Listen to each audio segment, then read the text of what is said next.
As a 16-year-old boy, Yusuf Garbi survived a bullet through the head that night in July 2012. And then I was struck a little bit forward from my temple, and then I have an AR-15 bullet fragment in the back of my head. Hard to get past something like that, but 5 years later, he's still trying. A lot's happened in those 5 years. He met the president. He moved to Arizona, started a new life where relatively few people know what he went through. It's not something I just go around telling people.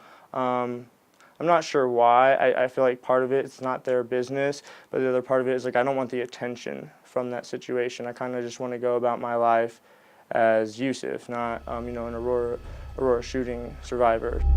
In so many ways, like it or not, even 5 years later, victims of that shooting are still branded by that night. Some of them. And then it's still bleeding still, and they said that I don't know if they can get the shrapnel out of my arm. Literally branded. It was the most surreal situation because at that point, we thought it was just some part of the movie or whatever. We first met Marcus Weaver hours after the shooting.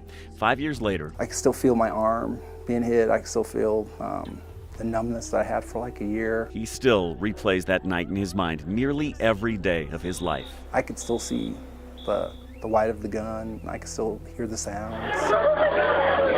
As you can imagine, he does have PTSD, but a counselor he's been seeing for a few years now helps. She got me to the point where I could handle the new Marcus because the old Marcus was still in the theater. The new Marcus is a dad and a motivational speaker and an author.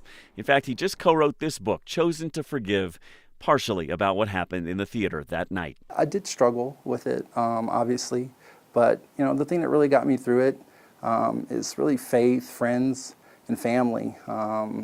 Most important part is faith, and part of that is forgiving folks who've done things to you. That means even awful things, seemingly unforgivable things, like what happened in Aurora 5 years ago.